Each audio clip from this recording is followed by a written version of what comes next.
See how the U of A's champion baseball team is preparing for the new season. Learn how UA students are doing their part to go green. And find out what students are saying about the push for a smoke-free campus. This is Wildcast.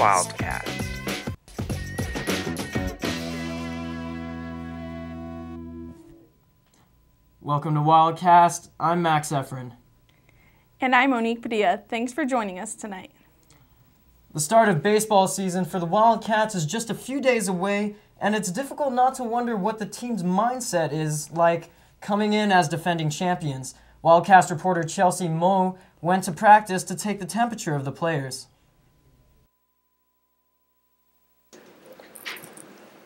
U of A's first baseball game will be held on February 15th at High Corbett Field at 6 p.m., and there are a couple of surprises in the works for attending students of their first game. Yeah, I think we have some of the older players are coming back and throwing out the first pitch, and I know it's kind of a big deal because it's the first game since we won the national championship, so yeah, it'll be pretty fun. The Cats look at their national championship experience as a complete honor. I don't think so. I'm sure for some people, but you know, I just feel it's like a great honor, and then everyone kind of moves on to the next year. So. Tickets are now on sale, and trust me, you will want to be there. The Wildcats are already ranked 14th in the NCBWA poll, and there will be free rally towels handed out to the first 1,000 fans at the game.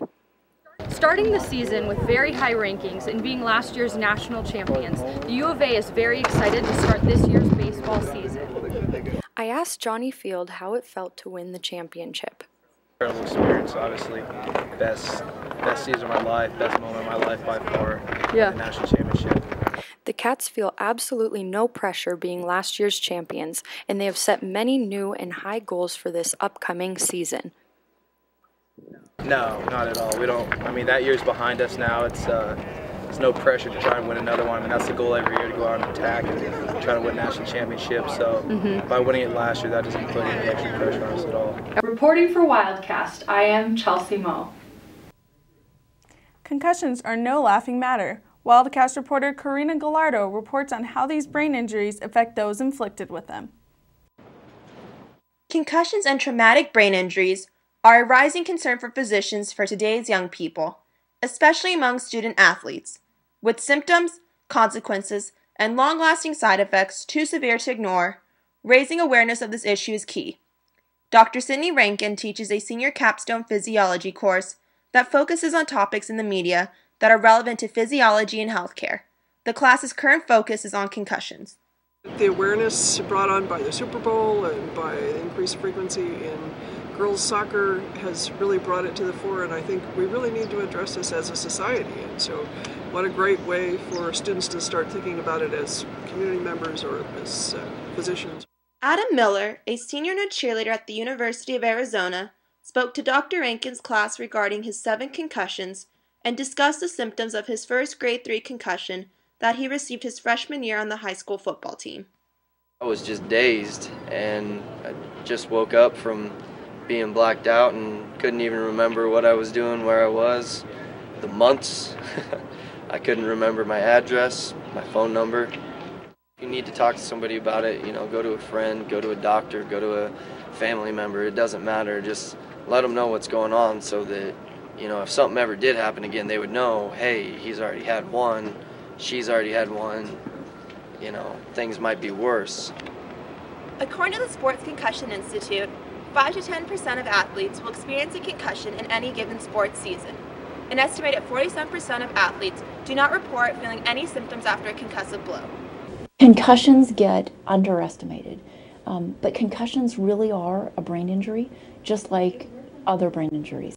And we're learning a lot of information that if you have a concussion, you need to rest and get better from it. Reporting at the University of Arizona for Wildcast, I'm Corina Gallardo. Plagiarism has always been a major concern within the educational system, but with the help of highly sophisticated computer programs, professors no longer have to rely on their knowledge alone to catch such cheating. Wildcast reporter Sammy Jo Roth has the story. Every semester, University of Arizona students write dozens of papers and essays. We fail that part of the test. There are lots of ways to cheat in school, one of which is by plagiarizing.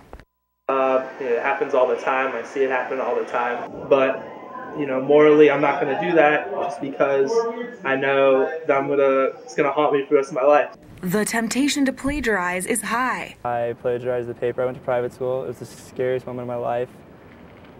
Principal called me and I was crying. I knew it was wrong. And with the click of a button, a world of information becomes accessible. At the University of Arizona, plagiarism is really defined by each faculty member in their class. In our office, plagiarism is the most common type of violation. We see everything from where students will actually cut and paste part of their paper from the internet without citing it, to where students might just forget unintentionally to cite a piece of work. At colleges around the country, you can cheat, but you can't hide. I do not personally worry about plagiarism anymore. Thanks to an internet-based plagiarism website called turnitin.com. I used to worry that people might plagiarize and type in word sequences on the internet.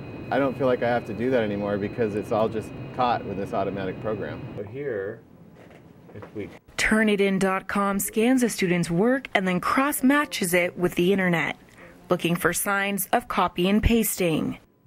Instead of using resources like these, students are heading to the web, which experts say could be to blame for the increase in plagiarism. According to a study by the Pew Research Center, cyber plagiarism is at an all-time high among college students. Being aware of all the plagiarism policies in your classes is something that Tochihara says is crucial. So I recommend to students when they are starting the new semester that they work very closely with their faculty members, read the syllabus. This past Wednesday, Wildcast went totally wild with the new additions to San Diego Zoo's Australian Outback exhibit. Welcome to a very special segment of Wildcast. Max and I are joined by Rick Schwartz. He is the Global Ambassador for the San Diego Zoo. Welcome, Rick. Thank you, thank you. Thanks for having us. And this is Peaches, right? This is Peaches, yes. We're out here traveling through Tucson, sharing with everybody all the exciting animals of Australia because we're launching our Australian Outback this year at the end of May. And we've had Australian animals and koalas and everything, but they've kind of just been a general area, not really an official Australian-themed area. So we're really kicking that off this year. And with the other cockatoos, be a part of their flock or whatever the case may be. Now, do you want to bring the other one over? Sure. Oh, man, we're going. Oh, man. Akimbo. Now, the noise that the kookaburra here makes, the kookaburra is actually the largest bird in the kingfisher family. Kingfishers are found throughout the world, or throughout Africa and parts of Southeast Asia and whatnot. This species found in Australia only. They're kind of well known. Any movie or TV show that has jungle ambiance noise in the background, it's usually the kookaburra sound. Oh. Let's see if we can get them to go again. You guys going to trill with me? The trill is okay, like that, okay? You ready? Okay.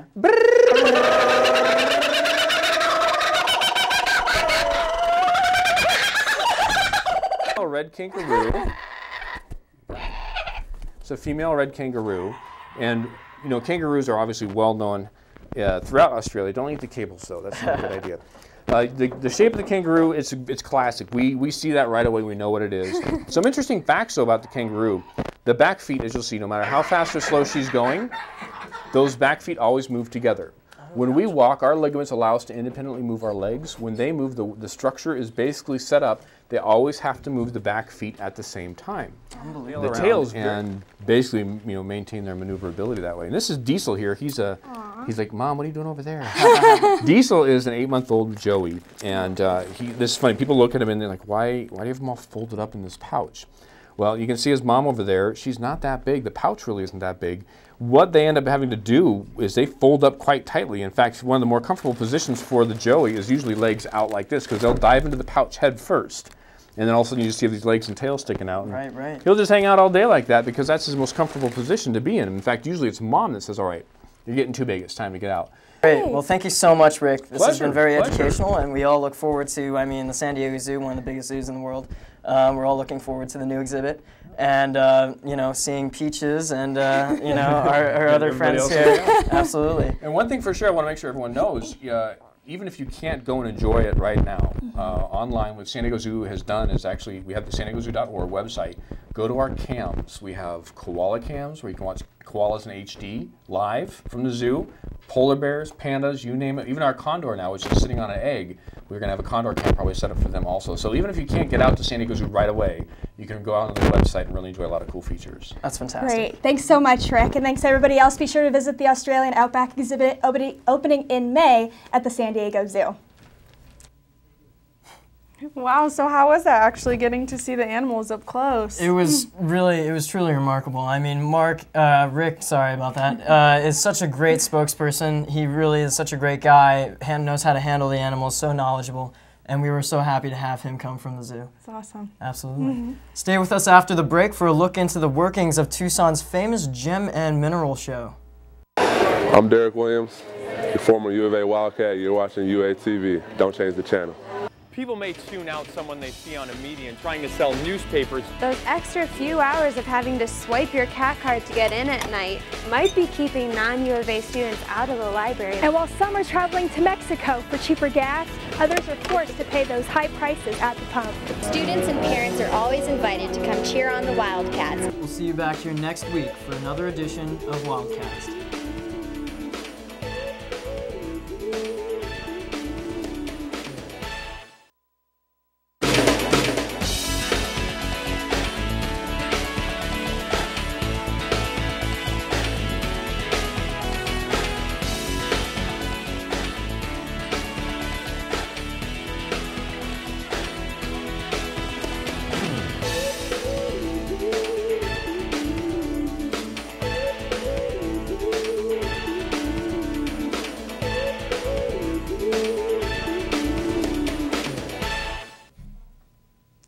The acclaimed Tucson Gem and Mineral Show is beginning to pick up steam, with dealers already set up across town days before the official opening later this week. Our reporter Ted Scroback went down to Keno Sports Complex to talk to some vendors who are selling more than just rocks. Most people come down to the Tucson Gem and Mineral Show for the rocks, but it's places like this with tapestry and singing bowls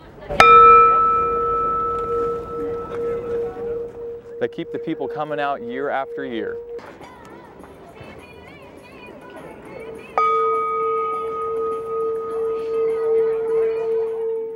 Lobsang Wangmo and her mother have been bringing their singing bowls to the Tucson Gem and Mineral Show for 7 years, claiming to be the first of their kind at the artistry event.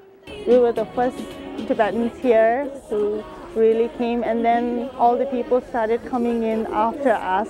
So we were the first ones who actually introduced everything over here. The singing bowls are a Tucson favorite, according to Lobsang, because of their healing abilities. This mother-daughter team has not only caught the ears of Tucsonans, but their imagination as well. Customers, they used to call us the two nuns, who are Tibetan nuns who are here. So they come, you know, so they're really accepting. This type of local acceptance is what has allowed international companies such as the Blake brothers to thrive off of the community's desire for more than just gems and minerals. People keep asking for, they want new stuff. They come here always see the rock and the stone. They want to see new things. That's why I decided to bring stuff from Bali, from Thailand, all the music and all the artwork from recycled parts. Recycled items like movie icons Alien and Predator were made from old motorcycle parts. These types of items interest Blake Brothers worker Blue Rodarte, who compares his work to his favorite holiday. I enjoy working here because it's all kinds of different variety stuff, and it's kind of like Christmas for me, and it's always opening up new stuff and polishing it up, and people are really interested in it. This interest for different items is what keeps gem show enthusiasts returning. Seeing stuff from all over the world. I mean, you can't get anything else but the gem show here in Tucson. It's just huge. And you can't even see it all in the amount of time you get, you know. There's over, thousands of vendors out here, so yeah, I try to do a little at a time. Not only do the customers enjoy the steady change, but as Lobsang says, the event managers appreciate the diversity as well. And then they're more into singing bowls and stuff, healings and stuff. So they really thank us, into bringing them all these things. Otherwise, you only see rocks here. Reporting, Ted Scroback for Wildcast. Construction for the Tucson Modern Streetcar appears to be reaching the halfway point. Wildcast reporter Desiree Valenzuela gives us the details on the development's progress. Beginning in the spring of 2012, construction for the Tucson streetcar was taking place on campus through 2nd Street. The construction on 2nd Street near the Harville building finished in December. Although construction is still taking place on parts of 2nd Street, the majority of construction of the streetcar tracks continues on Warren Avenue, Broadway near Congress, and on campus on Park Avenue. The construction site impacting university attendees is the closure on Park Avenue due to the detours, which make it inconvenient to park in this area. The detours also make it difficult to navigate to the businesses and restaurants on University Boulevard and to commute to the U of A campus. In an email interview, according to Shelley Jin, the Transportation Administrator of the Tucson Department of Transportation, closure of Park Avenue is estimated to last 4 to 6 weeks. For me, it has been somewhat of an inconvenience because now I have to reroute to park on Euclid. Some students may have seen construction as a bit of an inconvenience at times, but share mixed feelings towards the final outcome of the streetcar. The overall goals of the Tucson streetcar are to decrease the amount of congestion on the road, allow for easy access to buildings within the 4-mile line, and to allow transportation from U of A campus to downtown Tucson. This streetcar will also help the businesses downtown economically. The tracks for the Sunlink streetcar will begin at the Helen Street and Warren Avenue intersection, make its way through campus in downtown Tucson until it reaches Linda Avenue and Congress Street intersection. Shelley Jin later stated that although the construction of the track should be accomplished by October 31, 2013, the streetcars may not be operating due to conflicts and delays with the production of the Portland streetcars. Construction is to be finished in late October, but be prepared for road closures in the meantime due to further construction of the streetcar tracks. Reporting from Park Avenue for Wildcast, I'm Desiree Valenzuela. The United States Postal Service announced that there will be no more Saturday mail delivery come August 1st, along with the addition of raising the price of first-class stamps. Omitting Saturday mail is expected to save the Postal Service $2 billion a year, which will help relieve the agency's $15.9 billion loss from last year. UA students on campus, including Greek life, promote going green by joining the Compost Cats. Reporter Cassandra Manriquez tells us more. Compost Cats is a student-run organization that began in 2011. Though Compost Cats began as a pilot project serving the student union, the organization quickly gained a reputable identity in the Tucson community and began receiving phone calls from different local restaurants wanting to participate. Now, Compost Cats receives compost materials from Magpies, Raving Sage, Love and Spoonfuls, Whole Foods, and many other local eateries, not to mention materials from animal labs affiliated with the University of Arizona. Last Friday, the Compost Cats went where no Compost Cat had gone before. Tried out. In efforts to get Greeks to think green, Students for Sustainability began the program Greeks Think Green. So far, Tried Out is the only Greek house participating in composting. Each day, a crew of 2 Compost Cats covers a different shift, making their rounds to different eateries, picking up compost and transferring it to the Western Agricultural Center. During this often 3-hour ride from restaurant to restaurant, the Compost Cats build a strong bond with each other. Everybody just really was open and accepting, and I was treated as an equal immediately. Like, there's 12 or 13 of us, if you include Chet, and like, every opinion is valid, and we all help each other and support each other. And like on the run yesterday, Taryn and I, we talk about our lives, and we're becoming really good friends. And it's easy too when you have like 3 hours to spend with the other person. Compost Cats recently became involved in a competition through the APA. The competition is between 3 Arizona universities in an attempt to reduce space by 5% at each university. I guess one of the challenges for the U of A is that we already have Compost Cats, so we've already reduced a lot of food waste for the U of A, but we would have to do 5% on top of that. Not to say that we can't do it, because I am sure we can. In addition to promoting a greener community, the Compost Cats learn a lot of traits that extend far beyond agriculture. We need to get things done in order to pull our weight. So you just learn that the best way to go through things is not to just try and rush through it or power through it, but just to problem solve with the person that you're working with, and just be patient in the beginning, and then the solution will come to you. Reporting from the University of Arizona, I'm Cassandra Manriquez for Wildcast. After the break, hear what students have to say about the possibility of a smoke-free campus.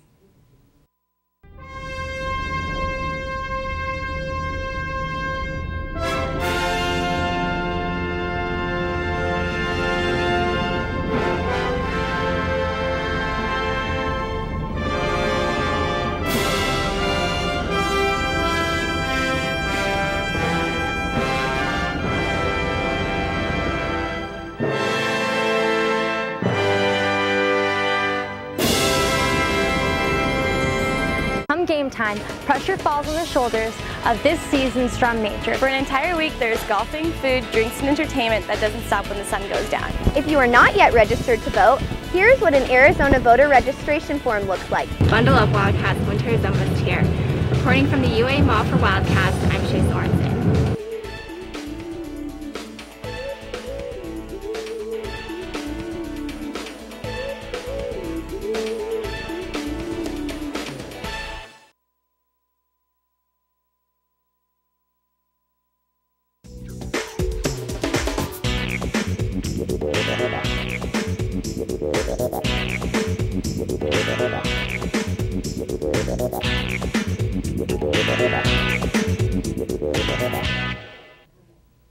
Welcome back. Some say the state of Arizona has been strict on smoking laws, but are they strict enough? Reporter Jalen Wheatley tells us exactly what UA students have to say on the situation. Smoking tobacco has been a controversial issue for decades, and many college campuses, including Montana State University and the University of Oregon, have already taken measures to ban tobacco. How do students at the University of Arizona feel about this issue? I do not currently smoke cigarettes or plan on smoking cigarettes in the future. I am comfortable with other people smoking cigarettes since that is their choice, but I do not like inhaling the secondhand smoke that I get from other people smoking. So I would prefer that they would smoke in a location where I am not affected. If there's a downwind and my smoke is traveling to their face, I feel like they are being annoyed by my cigarette smoking, so I tend to move when it's that case. But besides that, I feel like I don't really bother a lot of people. The state of Arizona has some of the toughest laws on tobacco use in public. That's why, here at U of A, we have designated smoking areas, like this one, on the second story of the Student Union, right outside Reddington Restaurant. Yeah, I'm not surprised that Arizona is strict on smoking laws because they're pretty strict on laws. According to the Centers for Disease Control and Prevention, 15% of adults in Arizona smoked tobacco in 2010. This can be compared to Utah's 9.1% and West Virginia's astounding 26.8%. I started originally smoking regularly just because it's a social thing, and when I was at a party, people would go out and have a cigarette dog, and one thing led to another, and now I occasionally smoke. Reporting at the University of Arizona for Wildcast, I'm Jalen Wheatley.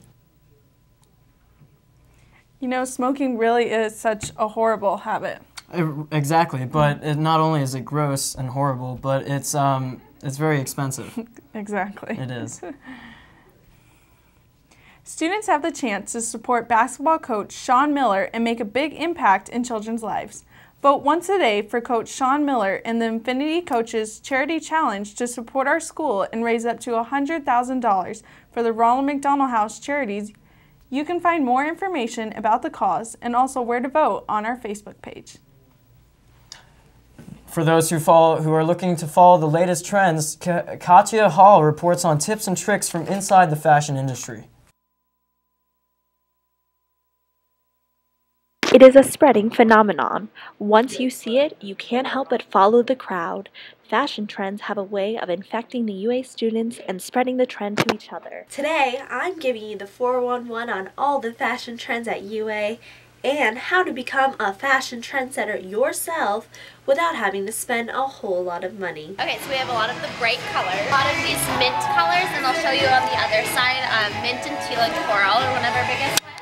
So with these two racks, those are going to be our main colors for the next season. And then also these peplum tops. We get these, and it's flat. We've had them in so many colors, but they're so flattering on everybody. And then just like the chunky, bright jewelry. Still, same color scheme. I got the opportunity to sit with Trend's president and get the scoop on all the latest fashion trends. Like colored, long sleeve shirts right now. Spikes are really big. That was kind of a trend from a couple months ago, but I'm seeing that a lot lately. And then, I mean, when girls go out, there's always that like silky, lightweight top that's like cropped. A lot of scarves. But sometimes the prices at the malls can be so ridiculous. So how do you save money while still keeping up with all the latest fashion trends? Stores like Savers, the Goodwill, and other thrift shops can be a good way to save money. I think not only do you save money shopping at a thrift store and you stay green and help like recycle other people's clothing and benefit from that, but you also get things that are like one of a kind rather than.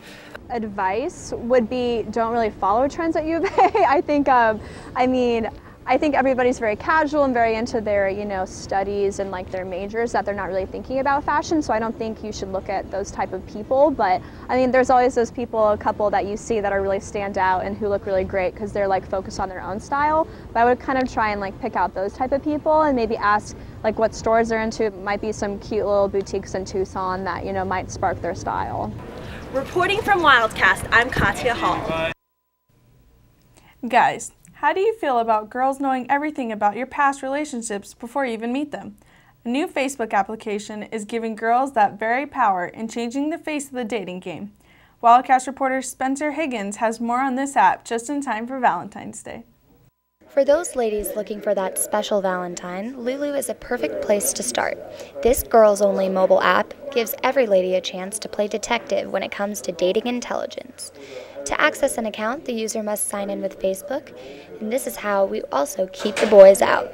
Once an account is activated, it is time to launch those background checks. Yeah, I think it's interesting that guys are interested in their ratings too. They'll sit and read, take a girl's phone, read what people said about them. Yeah. So. Always happy, always pays, respects women, great listener. He is a great listener. Mothers love him. Deal. Although Lulu is only meant for girls, there is a perk for the boys as well. Lulu Dudes allows male users to access their own accounts to maintain any information that those girls see. On Lulu Dude, guys can edit their relationship status. They can add additional profile pictures of themselves. They can, use hashtags like girls do, but to describe themselves, both their best qualities and their worst qualities. Gets the boys' attention. All day, yeah. Definitely. Yeah. Rating guys may be fun, but how do the comments stay clean? Alexandra makes that clear. We don't ever want to feel like girls can be cruel or mean or kind of, it's not a bashing place. We can, under U.S. law, allow a girl to just, put an empty box and let her write whatever she wants next to a picture, but we simply choose not to. I think the hashtags are really interesting because you can't say anything inappropriate about another guy. So I think it's a good idea, and I think it keeps this the site safer and more appropriate. So, will Lulu be releasing a version for boys, you ask? Honestly, Spencer, no. Well, there you have it. Reporting from Wildcast, I'm Spencer Higgins. As always, thanks for tuning into Wildcast. You can watch us anytime online at uatv.arizona.edu or on our YouTube channel, UATVCH3. And we'll see you next week for another late edition of Wildcast.